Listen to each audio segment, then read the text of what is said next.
బేగ పట్టుకుని ఇచ్చేవాళ్ళట cooperative banks వాళ్ళు local గా. అసలు ఇక్కడ రైతుకి ఏం సంబంధం, చేతికి ఎరువు వచ్చేసింది సింపుల్ గా. అంతే.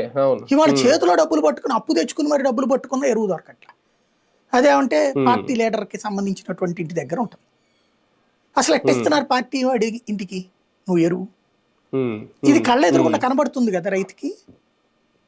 షాపు దగ్గరికి వెళ్తే 450 రూపాయలని జ్యోతి రాసింది మొన్న సిటీ ఎడిషన్ లో, 350 రూపాయలకు అమ్ముతున్నాను ఈనాడు రాసింది మెయిన్ ఎడిషన్, 260 రూపాయలు 67 రూపాయలు అని చెప్పేసి.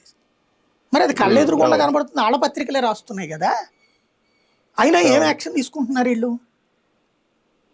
ఏం పట్టించుకోవట్లేదు. బేసిక్గా ఏంటంటే లాస్ట్ 6 నెలలు ఈ లోపు రైతు సంతోషంగా ఉన్నాడు. ఇవాళ నేను గనక ఈ మీడియా ఏమీ చూడకుండా ఎక్కడో నా పని నేను చేసుకుంటా ఉంటే గనక రైతు అద్భుతంగా ఉన్నాడు ఆంధ్రాలో, ప్రతి ఉద్యోగి హ్యాపీగా ఉన్నాడు, మధ్యతరగతి హ్యాపీగా ఉన్నారు, పేదలు దర్జాగా ఉన్నారు, రాష్ట్రం సంపద సృష్టించబడుతోంది, కుప్పలు తెప్పల కంపెనీలు వచ్చేస్తున్నాయి, ప్రతి ఒక్కడు కోటీశ్వరుడు అయిపోతున్నాడు అని నేను ఫీల్ అయ్యేవాడు నేనే హైదరాబాద్లోనే ఉంటే.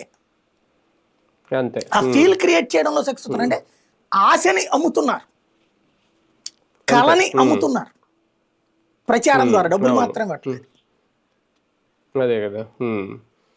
కానీ ఒకటిసారి మోందా తుఫాన్ ఎఫెక్ట్ కూడా, దానికి సంబంధించి కూడా ఎంతవరకు నిధుల కోసం ఇచ్చాము, ప్రపోజల్ ఇచ్చాము, చెప్పాము, కేంద్రం ఇవ్వాలి అని చెప్పడం తప్ప పరిహారం కనీసం రాష్ట్ర ప్రభుత్వం రూపాయి ఇచ్చిన దాఖలా లేదు, కేంద్రం నుంచి ఇంకా డబ్బులు రాలేదు. అంటే ఇక్కడ కూడా ఏమైనా గేమ్ నడుస్తుందా? కేంద్రం బాధ్యత మేమేం చేయలేమని చేతులు ఎత్తేసినట్టేనా రైతు? మధ్యలో బ్రోకర్లకు భోజనాలు పెట్టారని